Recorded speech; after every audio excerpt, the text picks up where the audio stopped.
నమస్తే అండి. దేవసేన కథలకు స్వాగతం. ఈరోజు కథ ఆడపిల్ల. రాసిన వారు డి. కామేశ్వరి గారు. కథలోకి వెళ్తే, భగవంతుడా! ఈ ఆడపిల్లల పెళ్లి బాధ పగవాళ్ళకు కూడా వద్దు. చేతిలోని ఉత్తరం బల్ల మీద పాడేసి కనిపించిన దేవుడికి మొరపెట్టుకుంటున్నాడు విశ్వనాథం. ఏమిటి? వీళ్ళు నచ్చలేదని రాసేశారా ఏమిటండి? ఆతృతగా భర్త మొహంలోకి చూస్తూ అడిగింది కమలమ్మ. ఆహా! మహారాజులా రాశారు. వాళ్ళకి మగపిల్లల వాళ్ళు నచ్చలేదని రాసి పారేస్తారు. మన పాటలు వాళ్ళకెందుకు తెలుస్తాయి? కర్మ. ఇంకా ఈ జన్మకి దానికి పెళ్ళయ్యే గీత లేదులా ఉంది. ఇంక దానికి పెళ్లి చేయడం నా వల్ల కాదు. నేనింక తిరగలేనే.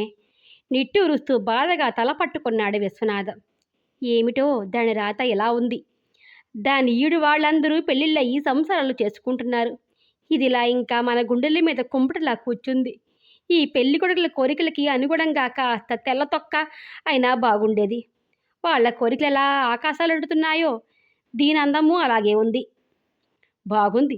మనకు లేని అందం మన పిల్లకి ఎక్కడి నుంచి వస్తుంది? వాడెలా ఉండని, చేసేది గుమస్తా పని. కానీ వాడికి కాబోయే భార్య మాత్రం సినిమా తారలా ఉండాలి. చదువు ఉండాలి, స్టేటస్ ఉండాలి. మా అమ్మగారికి దండిగా కట్ని కారికలు ఇవ్వగల తాహతూ ఉండాలి. ఈ హిరణ్యకక్షగా వెళ్ళాలని తెరాలంటే ఆడపిల్లలకి ఈ జన్మలో పిల్లలు అవడం అనేది అసంభవం. ఇదంతా మన కర్మ. దానికి పెళ్లి కాలేదన్న బాధ అటుంచు. లోకుల బాధ భరించలేకుండా ఉన్నాను. మన పిల్ల పెళ్లి బాధ మనకంటే ఊళ్ళో వాళ్ళకే ఎక్కువగా ఉన్నట్లుంది. ప్రతిరోజు కొత్తగా అడగడమే. అమ్మాయికి పెళ్లి కుదిరిందా? పెళ్ళెప్పుడు అంటూ అక్కడికి పెళ్ళి అనేది ఓ గంటలోనో రోజులోనో కుదిరిపోయేటట్టు, కుదిరినా మన మీదో కావాలని చేయకుండా ఊరుకున్నట్టు, వాళ్ళింట్లో ఆడపిల్లలున్నా సరే అక్కడికి ఆ బాధలేమీ తమకు లేనట్లు, మనమే చేయక పాపం కట్టుకున్నట్టు పరామర్శించిపోతారు. వెధవగోల వచ్చి పడింది. దీని మూలంగా ఈ బాధలన్నీ తలుచుకుంటే పుట్టగానే పేకనులిమి అవతల పారేశాను కాదేమో అనిపిస్తుంది. కూతురు పెళ్లి కాలేదన్న బాధతో ఉక్రోషంగా అంది కమలమ్మ. ఇష్, ఊరుకో, అది వింటే బాధపడుతుంది మందలించాడు విశ్వనాథం. పక్క గదిలోంచి అంతా వింటూనే ఉంది సీత. సీత అందకత్తె కాదు, అలాగని కురూపీ కాదు. ఏ వికారం లేదు. ఎటొచ్చి కాస్త పొట్టిగా నల్లగా ఉంటుంది. పుట్టిన అందరూ తెల్లగా ఉండరు. నల్లటి వాళ్ళకి పెళ్ళిళ్ళు కాకుండానూ లేదు. అయితే సీతకెందుకు పెళ్లి కాదు? ఘటన లేదనో అదృష్టం లేదనో సరిపెట్టుకోవాలి. ఇంచుమించు 10 ఏళ్ల నుంచి సాగుతున్న పెళ్లి ప్రయత్నాలు ఇప్పటికీ ఓ కొలికి రాకపోవడానికి కారణం సీత దురదృష్టం అని చెప్పుకోవాలి. సీత కంటే ముందు 3 ఆడపిల్లలకి అంత ప్రయాస లేకుండానే పెళ్ళిళ్ళయ్యాయి. పెద్ద చదువు లేకపోయినా, అందగత్తెలు కాకపోయినా, పెద్ద కట్నాలకు పోయకుండానే ఏదో వాళ్ళ బ్రతుకులు వాళ్ళ బ్రతికేపాటి సంబంధాలు చేశాడు. ఎటొచ్చి సీత వేళకి పరిస్థితులు చాలా మారాయి. కాలానుగుణంగా సీతని మెట్రిక్ వరకు చదివించాడు విశ్వనాథం. అంతకంటే ఎక్కువ చదివిస్తే అంతకు మించిన మొగుడు తెచ్చే తాహతు లేక సీతని మెట్రిక్తో మానిపించి అప్పటి నుంచి పెళ్లి సంబంధాలు వెతకడం ఆరంభించారు. మెట్రిక్ చదివిన పిల్లకి ఏ ఏ బియ్యాయో మొగుడన్నా కావాలి. అతడికి ఆమె నచ్చాలి. తన తహాతుకు మించిన కట్నం ఇవ్వడానికి సిద్ధపడ్డా ఫలితం శూన్యం. కొందరు ఫోటో చూసే తిరిగిపోయారు. పిల్లను చూసి నచ్చలేదన్నారు కొందరు. కొందరికి మిగతా విషయాలు కుదరలేదు. గత 10 ఏళ్ల నుంచి చూసిన 10-15 సంబంధాలు ఇలాగే అయిపోయాయి. రోజులు గడిచిన కొద్దీ సమస్య పెద్దది కాసాగింది. ముఖ్యంగా సీతకి. సంతలో పశువులాగా తనకి పెళ్లి చూపుల శల్య పరీక్షలు ఎప్పటికీ అంతమవుతాయో, అసలు అంతంటూ ఉంటుందో ఉండదో తెలని సమస్య అయ్యింది. ఒక్కొక్క సంబంధం వచ్చి తిరిగిపోతుంటే సీతకు పెళ్లి పట్ల విముక్త రోజు రోజుకి పెరగసాగింది. అయినా పైకి చెప్పలేక, తల్లిదండ్రులకి కష్టం కలిగించలేక తనలోని బాధని తనలోని అణుచుకునేది. తల్లిదండ్రుల మాటలతో సీత తనకి ఇంకా పెళ్లి కావడం కల్లా అని నిశ్చయించుకుంది. ఇంకా అనవసర ప్రయాసతో, అనవసరపు ఆశలతో తండ్రిని బాధపడకూడదు. ఆ మాట తండ్రితో గట్టిగా చెప్పాలి తను. టేబుల్ మీద తలవాల్చి మనసులోని ఆవేదనని కన్నీళ్ల ద్వారా వెలిబుచ్చుతున్న సీత కళ్ళు ఒత్తుకుంటూ లేచి నిల్చుంది. ఏడుస్తున్నావా అమ్మా? కూతురు మొహంలోకి చూడగానే విశ్వనాథం గొంతు పూడింది. నువ్వెందుకే తల్లి ఏడవడం? నిన్ను కన్నందుకు, నీకు పెళ్లి చేయలేక, నలుగురిలో తలెత్తుకుని తిరగలేక మేం ఏడవాలి గాని కటువుగా అంది కమలమ్మ. ఎవరి మీద చూపలేని కోపం, పగ, కసి, బాధ తీర్చుకోవడానికి ఆమెకింక ఎవరూ కనపడలేదు. అవును, నువ్వన్నట్టు పుట్టగానే గొంతు పిసికి పారేసి ఉంటే అప్పటి ఏడుపుతో సరిపోయేది మీకు. ఇప్పుడిలా నా గురించి ఏడవాల్సిన అవసరం లేకపోయేది, ఉక్రోషంగా అంది సీత. అమ్మ ఏదో బాధలా అందమ్మా. నువ్వు కూడా అలా మాట్లాడతావేమిటి? నాన్న, నేనొకటి చెప్తాను వింటావా? ఏమిటి? ఇక నుంచి మీరు నా పెళ్లి మాట ఎత్తడానికి వీలులేదు. ఈ రోజు నుంచి నా కోసం సంబంధాల వేట మానేయండి. మానేసి సుఖహాసం చేశాడు విశ్వనాథం. నేనసలు పెళ్లి చేసుకోను. మీరు అనవసరంగా బెంగ పెట్టుకోకండి, దృఢంగా అంది సీత. బాగుంది సంబరం. పెళ్లి వదట పెళ్లి చేసుకోకుండా కూర్చో. ఇంకా తలెత్తుకోనక్కర్లేదు నలుగురిలోనూ. ఇప్పటికే సగం చచ్చాను. అడ్డమైన వాళ్ళు దెప్పులతోటి. నాన్న, నేనేదన్నా ఉద్యోగం చూసుకుంటాను. సెకండరీ గ్రేడ్ ట్రైనింగ్కి పంపించండి. ఏ స్కూల్లోనన్నా ఉద్యోగం దొరకకపోదు. నా పొట్ట నేను పోసుకుంటాను. సీత తన నిర్ణయం చెప్పాక విశ్వనాథం కొంతసేపు ఆలోచించాడు. చివరికి విశ్వనాథానికి కూతురు చెప్పింది సబబుగానే తోచింది. పెళ్లి కాని సీత సంగతి తను కాస్త హరి అనగానే ఏమవుతుంది? ఆమె కాళ్ల మీద ఆమె నిలబడలేని పరిస్థితిలో ఆమె బ్రతుకు నానా అగచాట్లు పాలవుతుంది. కొడుకు కొంతకాలం మంచిగా ఉన్నా తర్వాత ఎలా మారతాడో? వాడి సంపాదన వాడికే చాలదు. ఇంకా చెల్లెల్ని ఎన్నాళ్ళు భరిస్తాడు? అన్నగారి ఇంట్లో చాకరీ చేస్తూ వాళ్ళు విసుక్కుంటూ పాడేసే మెతుకులతో ఎన్నాళ్ళని కాలక్షేపం చేస్తుంది? భవిష్యత్తును ఊహించిన విశ్వనాథం సీత నిర్ణయమే చాలా మంచిదన్న అభిప్రాయానికి వచ్చాడు. ఓ డిగ్రీ తెచ్చుకుంటుంది. ఏదో ఉద్యోగం చూసుకుని ఒకరి మీద ఆశపడకుండా బ్రతకగలుగుతుంది. అదృష్టం ఉంటే అప్పుడే ఆమెకి నచ్చిన వాడిని ఎవనైనా కట్టుకుంటుంది. కనీసం ఒకరి దయా ధర్మాల మీద ఆధారపడకుండా ఉంటుంది. పెళ్లి చేయలేకపోయినందుకు ఆమెకు ఆ మాత్రం ఉపాధి కల్పించడం తన కనీస ధర్మం. ఏమంటారు నాన్న? జవాబు కోసం ఆశగా చూస్తుంది సీత ఆలోచిస్తున్న తండ్రి మొహంలోకి.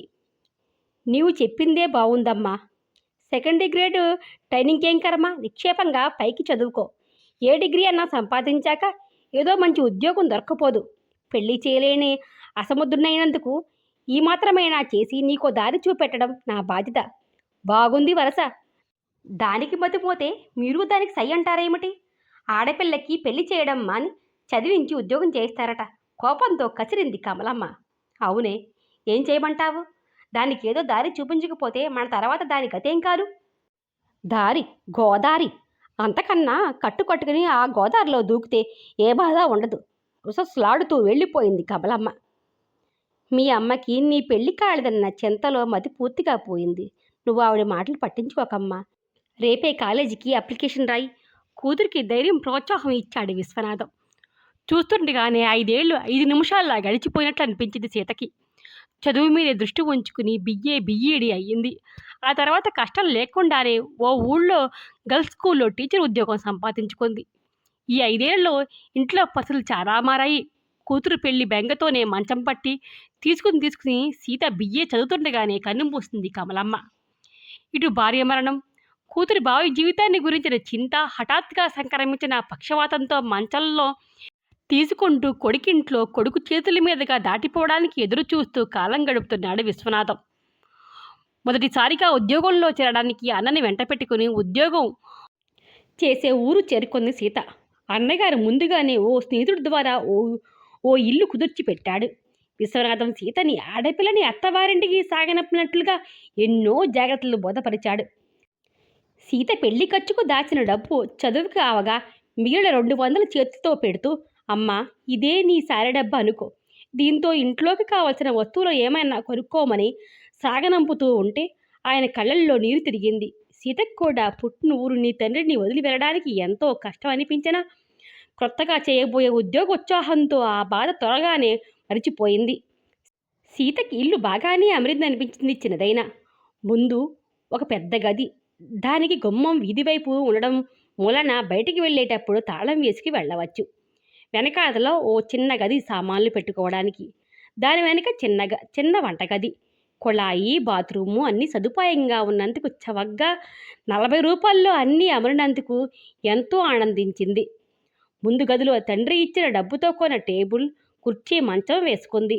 వెనక గదిలో పెట్టెలు, బట్టలు సర్దింది. వంటగదిలో కొత్తగా కొన్న స్టవ్వు, గిన్నెలు, ఇంటి నుంచి తెచ్చుకున్న కూరగాయలు అన్నీ అమర్చుకుంది. ఆ చిన్న కొత్త సంసారాన్ని చూసి మురిసిపోయింది. ఆమె కళ్ళన్నీ పండి ఎన్నాళ్ళనించో ఎదురు చూసిన స్వర్గం కళ్ళ ముందు కనిపించినట్లయింది. సంసారానికి కావలసినవన్నీ ఒక్కొక్కటి ప్రతి నెల కొనుక్కోవాలనుకుంది. ఇన్నాళ్ళకి తనది అంటూ ఏర్పడిన సంసారం ఆమెను ఎంతో మరిపించింది. చెల్లెలి దగ్గర 2 రోజులుండి అన్నీ అమర్చి, అన్ని అప్పగింతలు పెట్టి, సెలవులకి వస్తుండమని, వారం వారం ఉత్తరాలు రాయమని హెచ్చరించి అన్నగారు వెళ్ళిపోయాడు. మొదటి నెల జీతం అందుకోగానే తనేదో పెద్ద ఘనకార్యం సాధించినట్లు తృప్తి పడింది సీత. ఓ 60 రూపాయలు తండ్రికి, అన్నకి, వదినికి బట్టలు కంటూ ఇంటికి పంపుతూ ప్రతి నెల ఓ 40 రూపాయలు తండ్రికి మందుల కోసం పంపుతానంటూ రాసింది. దానికి విశ్వనాథం బాధపడుతూ, అమ్మా, ఆడపిల్ల సొమ్ము తినమంటావా? నీకు పెట్టవలసింది పోయి నీ దగ్గర తీసుకోనా అంటూ రాసినా సీత సొమ్ము పంపడం మానలేదు. ఇంటి దగ్గర ఉన్న ఒక్కడి సంపాదన 200 జీతంతో వదిన, 2 పిల్లలు, రోగిష్టి తండ్రి, అందరికీ గడవడం కష్టం. ఆ పరిస్థితి ఆమెకి తెలుసు. తను పంపకపోతే జరక్కపోదు గాని పంపితే సహాయంగా ఉంటుంది. పైగా తను తండ్రిని పెద్దతనంలో ఆదుకోగలుగుతుందంటే అదొక తృప్తి, సంతోషం. ఉదయం లేచి స్నానం వగేరా కానిచ్చి కాఫీ పెట్టుకుని తాగి ఆ స్టవ్ మీదే వంట కానిచ్చి కాసేపు ఏ పుస్తకమో చదివి భోంచేసి స్కూల్కి వెడుతుంది. మధ్యాహ్నం కాఫీ ఫ్లాస్కులో పోసుకు పట్టుకుపోతే ఇంక సాయంత్రం దాకా ఇంటికి రావడం బెంగ ఉండదు. సాయంత్రం ఇంటికి వస్తూనే కాసేపు రెస్ట్ తీసుకుని మొహం కడిగి వంట చేసుకుని వెంటనే తినేస్తుంది. ఆ తర్వాత మర్నాడు చెప్పవలసిన పాఠాలు ఓ గంట చూసుకోవడం, పడక. ఇది సీత దినచర్య. అన్ని విధాలా అన్నీ సుఖంగా అమరినందుకు ఎంతో సంతోషించింది. స్కూల్లో హెడ్మిస్ట్రెస్ చాలా మంచిది. మొదటి రోజు నుంచే ఎంతో అభిమానం కనపరిచింది. వచ్చిన 15 రోజులకే తోటి ఉపాధ్యాయునులతో స్నేహం కుదిరింది. పిల్లలతో కూడా సీత పాఠాలు బాగా చెబుతుందన్న పేరు వచ్చింది. ఇంటావిడిని పిన్నిగారు అంటూ పిలిచి మంచి చేసుకుంది సీత. సీతకి పని మనిషిని, పాలు వగేర్లని మనుషులని కుదిర్చి పెట్టింది ఇంటామె. కోరానారా వీధిలోకి వచ్చినవి తాను కొనేటప్పుడు సీతకి ఏరి పెట్టడం, పండగలకి భోజనాలకి పిలవడం, వగేరలతో సీతతో కలుపుగోరుతనం చూపించింది. ఇంటావిడ 50 ఏళ్ల మనిషి. భర్త పోయి 5 ఏళ్ళయ్యింది. ఉన్న 2 కూతుళ్ళు కాపురాలు చేసుకుంటున్నారు. భర్త వదిలిన ఆస్తి సొంత ఇంట్లో గుట్టుగా కాలక్షేపం చేస్తుంది ఆమె.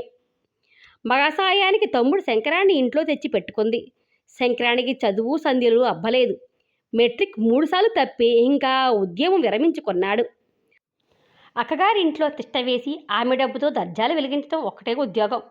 పొలం పనులు, కాస్త డబ్బు వ్యవహారాలు చూసి మగ దక్షితగా ఉంటాడని ఇంట్లో ఉంచుకున్న ఆమె రాను రాను తమ్ముడి అధికారానికి పూర్తిగా లోబడి అతని చేతి కీలుబొమ్మ అయిపోయింది. శంకరం సీతతో పరిచయం పెంచుకున్నాడు. ఏదో ఒకటి వంక పెట్టుకుని వచ్చి సీతని విసిగిస్తూ ఉండేవాడు. చూడండి శంకరం గారు, ఏమీ అనుకోకండి కానీ మీరిలా అస్తమానం రావడం అంత బాగుండదు. ఎవరైనా చూస్తే నానా రకాలుగా అంటారు. పుస్తకాలు కావస్తే నేను కొనుక్కుంటాను లేండి అంటూ నిక్కచ్చిగా ఓ రోజు చెప్పింది సీత. శంకరం తెల్లబోయాడు. ఇందులో బాగోలేకపోవడానికి ఏముంది? ఎవరేమనుకుంటారు? ఎదురు ప్రశ్న వేశాడు. సీత తల పట్టుకుంది. భగవంతుడా, వీడికి ఎలా చెప్పడం? పోనీ ఓ 4-5 రూపాయలు ఖర్చు అయితే అయ్యింది. ఆ పుస్తకాలేవో తనే కొనుక్కుంటే వదులుతాడేమో అనుకుంది. అది చూసిన శంకరం, ఓ, మీరు ఈ పుస్తకాలు కొన్నారా? అయితే నేను ఇవి కాకుండా వేరే కొంటాను. మీవి నేను, నావి మీరు చదవచ్చు అన్నాడు. సీతకి క్రమేపీ మనోవేద లాంటిది పట్టుకుంది. శంకరాన్ని నుంచి ఎలా తప్పించుకోవాలో తెలియక బాధపడేది. ఉన్నట్లుండి ఇంకో వింత పరిణామం సీత మనశ్శాంతిని హరించింది. ఓ సెలవు రోజు మధ్యాహ్నం ఇంటావిడ ఎంతో ఆప్యాయత వలగబోస్తూ లోపలికి వచ్చింది. మర్యాదగా కూర్చి ఇచ్చి పలకరిచ్చింది సీత. అయితే సీతమ్మ, నాకు తెలియ అడుగుతా, ఇంకెప్పుడు పెళ్లి చేసుకుంటావు? ఆడపిల్లవు, ఇలా ఒంటరిగా ఉండడం మంచిది కాదమ్మా. శంకరం కూడా నిన్న అదే మాట అన్నాడు. వాడికి నువ్వంటే ఎంత అభిమానం అనుకున్నావు? నీకు పుస్తకాలు అవి తెస్తున్నాడు కదూ. అసలు సాధారణంగా ఏ ఆడపిల్లని చూసినా ఏదో వంకలు పెడతాడు. చదువుకుని ఉద్యోగులు చేసే ఆడపిల్లంటే అసలే పడదు. అలాంటిది నువ్వు చదువుకున్న అమాయకురాలువని, ఎలాంటి మిడిసిపాటు పడవని ఎంత పొగుడతాడో అస్తమానం. అసలు నువ్వు ఇంట్లో అడుగుపెట్టిన దగ్గర నుంచి పూర్తిగా మారిపోయాడు. ఈ ఉపోద్ఘాతమంతా ఎక్కడికి దారితీయబోతుందో గ్రహించిన సీత ఒళ్ళు భయంతో జలధరించింది. నీకేం తక్కువైంది? కాస్త ఓ ఛాయ తక్కువ అనుకో, కానీ నీ మొహంలో మంచి కళ ఉంది సీత. చదువుకున్నావు, ఉద్యోగం చేస్తున్నావు, నీకేం లోటు? శంకరానికి పెద్ద చదువు లేకపోయినా తెలివితేటలున్నవాడు. నా సంసారం ఇలా ఈ మాత్రంగా గడిచిపోతుందంటే అంతా వాడి చదవే. ఉద్యోగం అవసరం లేదు వాడికి. 50 ఏళ్ళు కూర్చుని దర్జాగా తిన్నా తరగని ఆస్తి ఇచ్చిపోయారు నాన్నగారు. చిన్నప్పుడు ఏదో కాస్త అల్లరి చిల్లరగా ఉండేవాడు గాని ఇప్పుడు వాడి మాట నడక చూస్తే ఎంత పెద్ద మనిషి అయ్యాడనని నాకే ఆశ్చర్యం వేస్తుంది. నువ్వు చూస్తున్నావుగా. ఆ, చూడకే మనసులోనే కసిగా అనుకుంది సీత.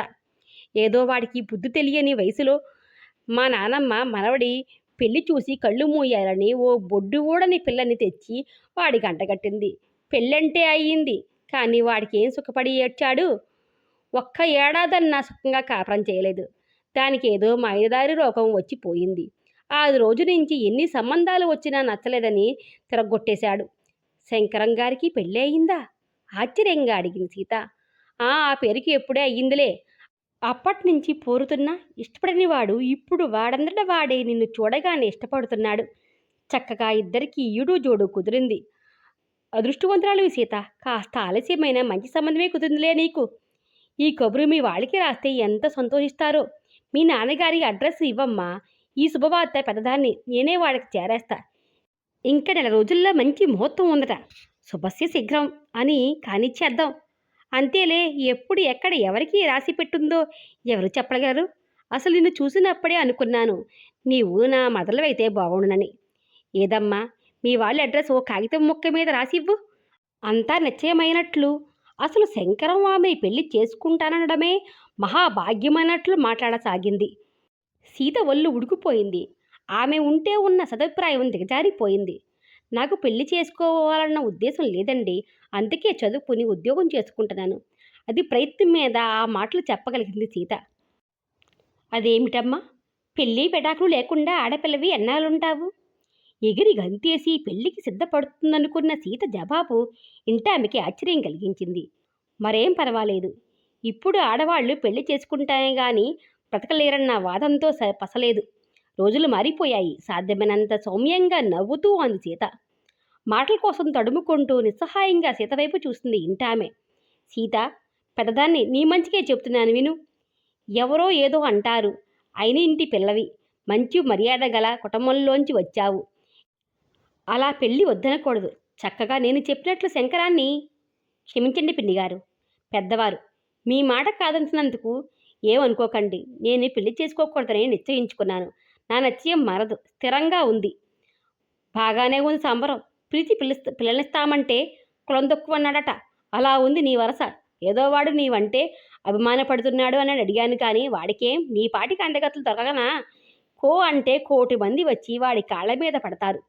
మూతి 30 వంకర్లు తిప్పుకుని సనుక్కుంటూ వెళ్ళిపోతున్న ఆవిడని చూస్తుంటే సీతకి ద్రాక్ష పళ్ళ సామెత గుర్తు వచ్చింది. ఎలాగో వదిలింది గొడవ. ఆవిడికి కోపం వస్తే వచ్చింది. తన్నేం చేయగలదు? మహా అయితే ఇంట్లోంచి పొమ్మంటుంది, అంతేగా. పెళ్ళి లేకపోయినా పర్వాలేదు కానీ చేసుకుని శంకరాన్ని చేసుకోవడం. ఆ రోజు నుంచి సీతకి కష్టకాలం ప్రారంభమైంది. అంతవరకు సీత అభిమానం కోసం ప్రాకులాడిన శంకరం సీత తిరస్కరించిన దగ్గర నుంచి కక్షాదించడం మొదలుపెట్టాడు. ఇది వరకు సీత నీళ్లు పట్టుకోవడానికి రాగానే లేచి నీళ్లు పట్టుకోమనే శంకరం ఇప్పుడు అటు చూడనట్లు వెలికిలి పాటలు పాడుతూ గంటల కొద్దీ కుళాయి వదలడు. ఇళ్ళు వేయడం, కన్ను గీయడం, సందర్భానుసారంగా సినిమా డైలాగులు వల్లించడం మొదలుపెట్టాడు. ఇంట్లో స్నానం చేయడం, వంటకి నీళ్లు పట్టుకోవడం అంటే అసాధ్యమైన పని అయిపోయింది సీతకి.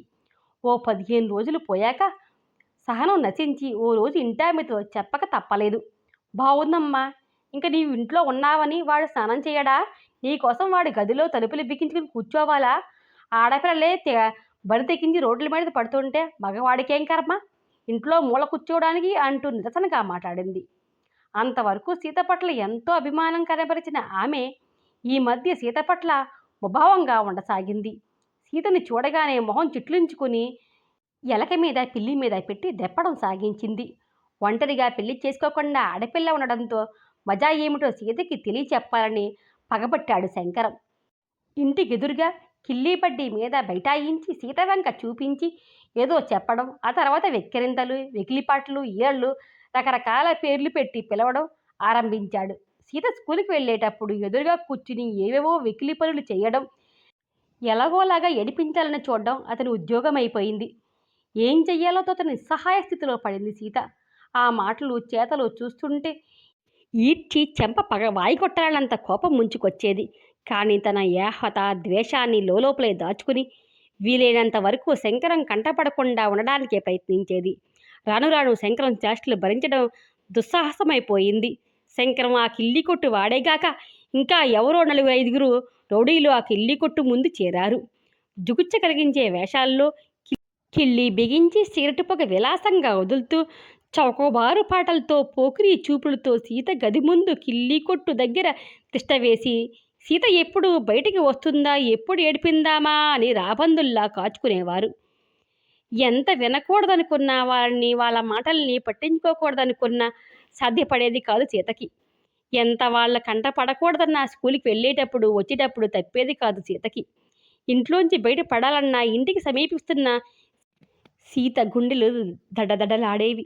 చేతులు కాళ్ళు వణికేవి. ఆ కంగారు చూసి పెద్ద గణకార్యం సాధించిన వాళ్ళలా విరగబడి నవ్వేవాళ్ళు. రోజు రోజుకి పరిస్థితి అధ్వాన్నమవుతుంటే ఇంటిని మార్చడం తప్పించి గత్యంతరం లేకపోయేది సీతకి. కానీ ఎంత ప్రయత్నించినా ఆ సదుపాయంతో, ఆ మాత్రం అదితో అనుకున్నంత తొందరగా ఇల్లు ఏదీ దొరకలేదు సీతకి. శంకరానికి వాళ్ళకి భయపడి గదిలోంచి కదలడమే మానుకుంది. గాలి వెలుతురు వచ్చే కిటికీ మూసుకు కూర్చుకునేది. మరీ గాలి లేక ఒక్కబోసి ఏ క్షణమైనా భయపడుతూ కిటికీ తెరవగానే సినిమా ప్రేమ గీతాలు వినిపించేవి. ఎవరితో చెప్పుకోవడం, ఏమని చెప్పుకోవడం, ఏమిటి చెయ్యడం, ఎలా వీళ్ళ బారి నుంచి తప్పించుకోవడం, రాత్రింబవళ్ళు సీతకి అదే ఆలోచన, అదే సమస్య అయి కూర్చుంది. ఇంకో ఇంటికి వెడితే మాత్రం ఈ శంకరాలు అక్కడ మాత్రం ఎదురవరని ఏమిటి నమ్మకం? లోపం తను ఆడపిల్ల, ఒంటరిగా ఉండడంలో ఉంది. పోనీ తండ్రిని సాయం తెచ్చుకుందామన్నా తండ్రి మంచాన ఉన్నాడు, కదలలేడు. తను బయటికి వెడితే చూసేవారు లేరు. ఆయన తన వెర్రి కానీ ఎవరు ఎన్నాళ్ళు సాయపడగలరు? ఇంకా ముందు ముందు ఎంతో బ్రతుకుంది. తనకి ఎప్పుడు ఎవరు తోడుంటారు? ఆ సమస్య పెళ్ళాడితే గాని తీరదు. ఎవరో ఒకరిని పెళ్ళాడదామన్నా క్షణాల మీద జరిగేదా? తను అనుకున్న తనని చేసుకోవడానికి సిద్ధంగా ఎవరున్నారు? పోనీ ఉద్యోగం వదిలిపెట్టి అన్నగారి ఇంట్లో భారమైపోతుందా? అప్పుడు మాత్రం జీవితం ఇంకో మాదిరి నరకం కాదా? ఎన్ని విధాలు ఆలోచించినా పరిస్థితులను ధైర్యంగా ఎదుర్కోవడం మినహా ఇంకో దారి తోచలేదు సీతకి. అవును, ఇలాంటి వెధవలకి తను భయపడడం ఏమిటి? ఏం చేయగలరు వీళ్ళు? తనని నోటితీట తినేదాకా కోస్తారు. వాళ్ళ కోతలు తనెందుకు పట్టించుకోవాలి? ఇలాంటి అలుపులకి జడిసి మనసు పాడు చేసుకోవడం ఏమిటి తను? ఆ రోజు నుంచి సీత నిర్లక్ష్యంగా ప్రవర్తించడం ఆరంభించింది. వాళ్ళు నవ్వుతున్నా, వెక్కిరిస్తున్నా గాబరా పడకుండా, తొనక్కుండా, సూటిగా, ధైర్యంగా వాళ్ళ మొహాల వంకే చూస్తూ వెళ్ళిపోయేది. వాళ్ళు ఏ పేర్లు పెట్టి పిలుస్తున్నా కోపం తెచ్చుకోకుండా నిర్లక్ష్యంగా నవ్వుకుంటూ వెళ్ళిపోయేది. సీత ప్రవర్తన వాళ్ళకి మొదట్లో ఆశ్చర్యం కలిగించింది. ఆమె నిర్లక్ష్యానికి రకరకాల అర్థాలు తీశారు.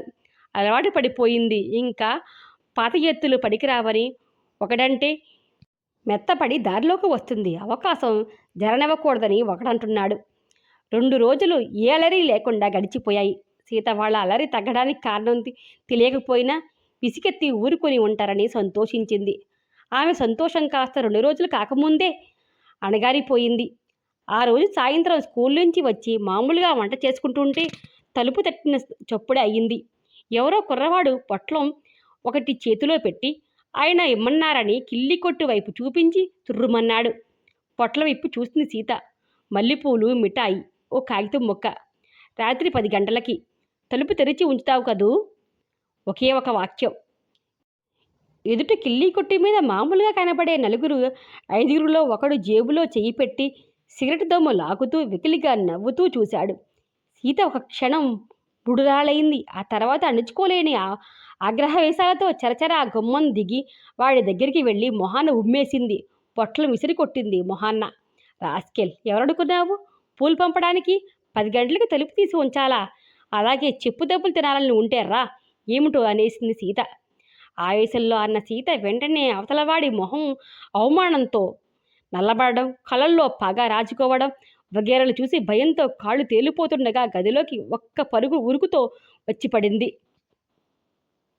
గదిలోకి రాగానే మంచం మీద పడి వెక్కి వెక్కి ఏడసాగింది. ఎలా బ్రతకటం, ఏమిటి దారి? మనోవ్యధ, అవమానం, దుఃఖం ఆమె కాల్చసాగాయి. 6 నెలల ఒంటరి జీవితమే ఇంత దుర్భరమైతే ఇంక బ్రతకంతా ఎలా వెలదీయడం? నిజంగా వాళ్ళ 4 కలిసికట్టుగా తన మీద దాడి చేస్తే తనకెవరు దిక్కు? ఒంటరిగా తనేం చేయగలదు? వాడి కలలో పగ స్పష్టంగా కనిపిస్తుంది. నిజంగా ఏ దురాంతకాయనికైనా వడిగడితే తనని ఎవరు ఆదుకుంటారు? ఏం చేస్తుంది? ఇక్కడి నుంచి ఉద్యోగం వదులుకుని వెళ్ళిపోయినా ఇంకో ఊర్లో మాత్రం ఇలాంటి రాబందులు ఉండరని ఏమిటి నమ్మకం? ఆడది ఒంటరిగా బతకడానికి స్థానం లేదా ఈ దేశంలో? అలా ఓ గంట ఏడుస్తూ పడుకుంది సీత. ఆ క్షణంలోనే ఏదో నిశ్చయానికి వచ్చింది. ఎదురు తిరిగే మనస్సుని నొక్కిపెట్టింది. స్థిరంగా లేచి నుంచుంది. ఏడుపుతో ఎర్రబడ్డ కళ్ళు తుడుచుకుంది. మొహం కడుక్కుని జుత్తు సరిచేసుకుని ఇంటామెతో మాట్లాడడానికి వెళ్ళింది మళ్ళీ. తన నిశ్చయం మారకుండా. అసంభవం అనుకున్న కూతురి పెళ్లి జరుగుతుంటే మంచంలోంచే చూసి కన్నీళ్లు పెట్టుకున్నాడు విశ్వనాథం. అవి ఆనంద బాష్పాలు. శంకరం మెడలో మూడు ముళ్ళు కడుతుంటే సీత కళ్ళు మూసుకుంది. ఆమె కళ్ళ నుంచి 2 నీటి బొట్లు ఆమె చేతి మీదకి జారిపడ్డాయి. విశ్వనాథం కన్నీటికి సీత కన్నీటికి తేడా ఉందా? ఏమో. ఆ తేడా ఏమిటో తెలిస్తే సీతకి, ఇంకా తెలిస్తే ఆ పిల్లకి జన్మనిచ్చిన దేవుడికి మాత్రం తెలుస్తుంది. సీత ఆ క్షణాన భగవంతుడిని ధనం అడగలేదు. భర్త అనురాగం ఆదరణ కావాలని అడగలేదు. తన గృహం స్వర్గసీమగా చేయమని ప్రార్థించలేదు. కళ్ళు మూసుకుని ఒకే ఒక విన్నపం దేవుడికి వినిపించింది. భగవంతుడా, ఏ జన్మకైనా ఎన్ని జన్మలకైనా నాకు ఆడజన్మ మాత్రం ఇయ్యకు. అంతకన్నా ఏ తుచ్చమైన పురుగునైనా సరే అని మాత్రం కోరుకుంది. ఇది ఆంధ్ర విశ్వ సాహితీ పోటీలో ద్వితీయ బహుమతి పొందిన కథ. ఈ కథ ఎలా ఉందో మీ కామెంట్ రూపంలో తెలియజేయండి. లైక్ చేయండి, షేర్ చేయండి. Please subscribe my channel. Thank you. Me Devasena.